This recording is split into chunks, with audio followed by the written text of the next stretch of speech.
Modern air combat is not won by the fastest aircraft or the longest range missile. It is won by the platform that detects first, decides first, and denies the adversary the ability to respond. Fifth-generation fighters introduced stealth and sensor fusion to achieve this dominance. Sixth-generation systems extend it into a new operational paradigm. The aircraft becomes a node in a distributed kill web, not the shooter itself. The F-22 and F-35 were designed to survive in contested airspace by minimizing their signature and maximizing their awareness. They operate as penetrating strike platforms, gathering intelligence and prosecuting high-value targets independently. Sixth-generation fighters operate differently. They manage information, coordinate effects, and enable other systems to deliver lethal outcomes across multiple domains simultaneously. This shift reflects a fundamental change in how air superiority is achieved. The threat is no longer a peer fighter in a turning dogfight. The threat is integrated air defense networks, hypersonic missiles, and counter-stealth radars operating in overlapping zones of denial. Sixth-generation platforms are designed to collapse that layered defense by distributing decision-making across the battlespace, making the network itself the weapon.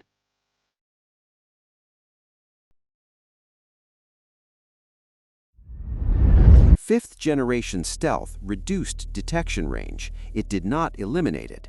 Advanced long-wave radars, infrared search and track systems, and multi-static sensor networks have compressed the window in which a stealth aircraft can operate undetected.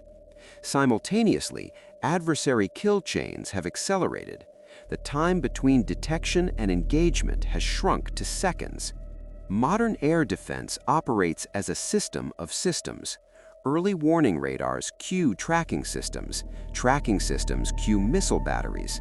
Missile batteries are networked to fighters, submarines, and ground-based fires. A single penetrating aircraft, no matter how advanced, cannot suppress this network alone. It can avoid parts of it, it can jam parts of it, but it cannot deny the adversary the ability to adapt, relocate, and retaliate. Sixth-generation platforms are built to solve this problem, not by evading detection indefinitely, but by accelerating friendly decision cycles faster than the adversary can respond. They extend the sensor grid, compress the kill chain, and distribute lethality across assets the adversary cannot all target simultaneously. The aircraft itself may never fire a weapon. Its value lies in making every other platform more lethal.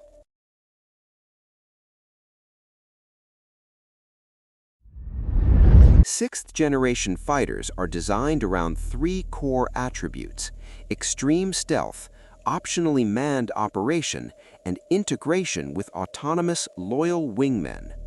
These attributes exist not as independent features, but as interdependent enablers of a new operational model. Extreme stealth extends beyond radar cross-section reduction. It includes thermal management, adaptive camouflage against multiple wavelengths, and emissions control across the electromagnetic spectrum. The platform operates in a state of aggressive sensor silence, relying on off-board sensors and data links to maintain situational awareness without revealing its position. When it does emit, it does so in coordinated bursts synchronized with jamming or deception, making attribution and targeting difficult. Optionally manned operation allows the aircraft to execute high-risk penetration missions without exposing a pilot to loss or capture.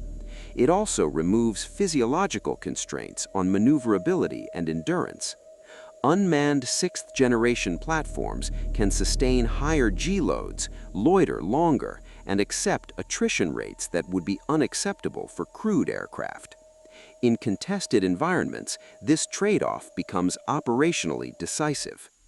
Loyal wingmen, autonomous or semi-autonomous unmanned combat air vehicles, operate in formation with the crewed or uncrewed sixth-generation platform. These drones carry sensors, electronic warfare payloads, or weapons. They can be sacrificed to probe defenses, saturate adversary tracking systems, or deliver effects while the primary platform remains outside engagement range. The human operator, whether airborne or ground-based, orchestrates this swarm, making rapid adjustments to the plan based on real-time threat development. This architecture solves the detection, decision, engagement problem by distributing each function across multiple platforms. The adversary cannot kill the network by killing a single node. Destroying one drone does not collapse the kill chain. The sixth-generation fighter ensures redundancy, adaptability, and tempo.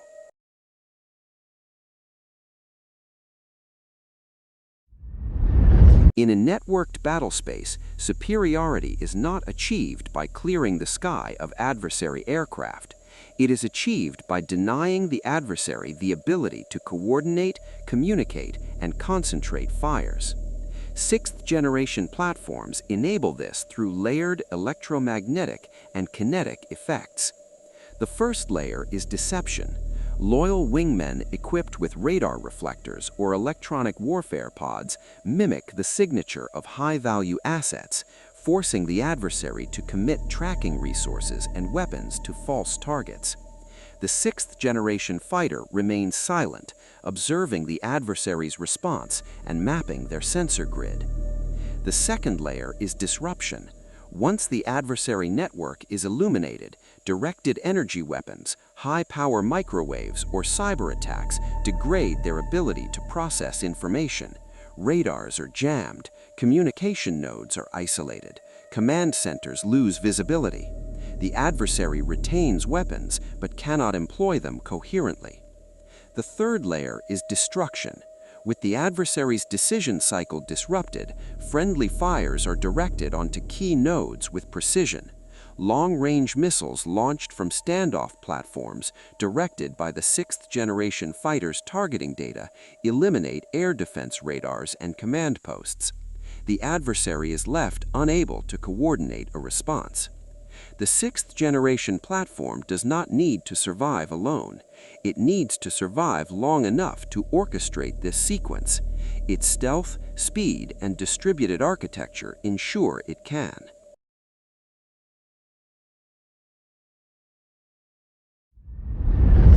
Sixth-generation fighters do not operate independently.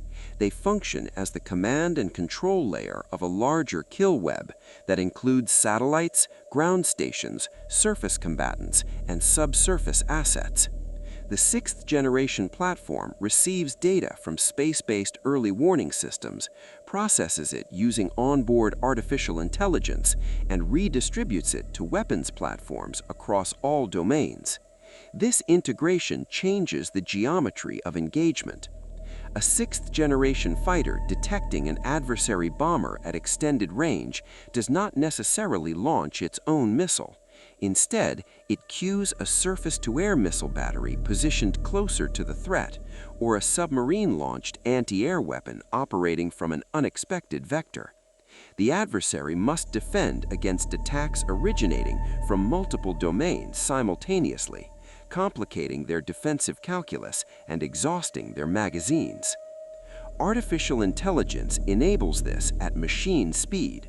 The sixth-generation platform's onboard processing identifies threats, prioritizes targets, and recommends engagement solutions faster than a human decision cycle allows.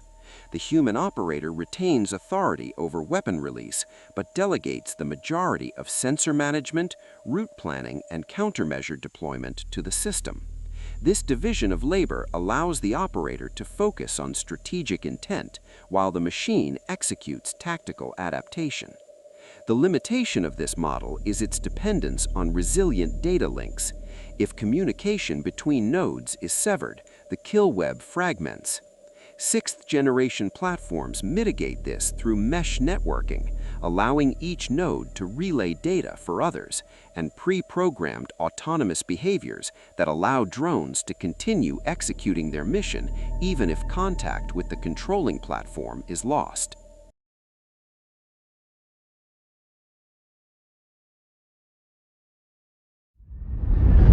Sixth-generation capabilities impose significant trade-offs.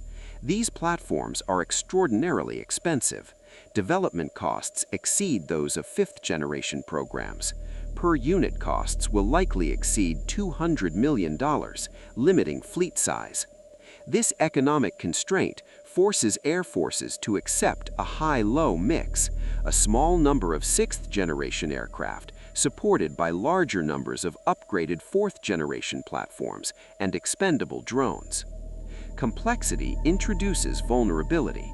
The more interconnected the system, the more points of failure exist. A compromised data link can feed false information into the network. A cyber intrusion can corrupt targeting data.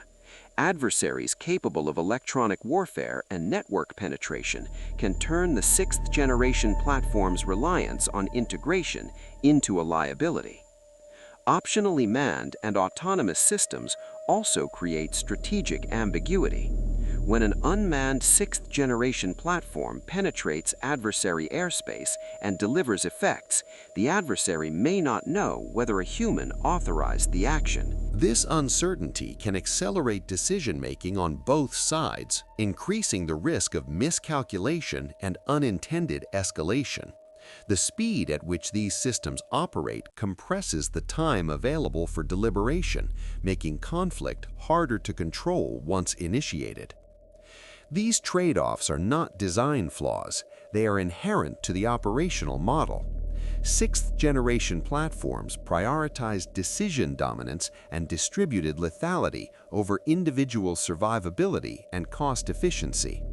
They reflect a calculation that future conflicts will be won by the side that can process information faster and coordinate effects across domains more effectively, even at the cost of increased complexity and expense.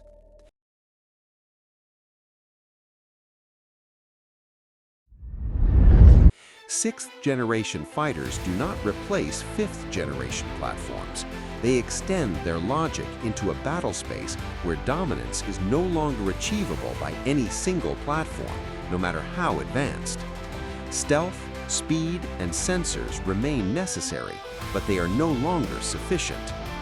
The future of air combat belongs to the side that can distribute decision-making, integrate effects across domains, and deny the adversary the ability to respond coherently. Sixth-generation platforms are designed to orchestrate this chaos, managing loyal wingmen, cueing distant fires, and surviving long enough to collapse the adversary's kill chain before their own is compromised. This evolution is not a choice. It is a response to the networked, sensor-saturated, hypersonic-enabled battle space that now defines high-end conflict. Air forces that fail to transition to this model will find themselves unable to operate in contested environments, regardless of how capable their individual platforms are. The sixth-generation fighter is not the most lethal weapon in the sky. It is the system that makes every other weapon more lethal. That is its purpose. That is its future.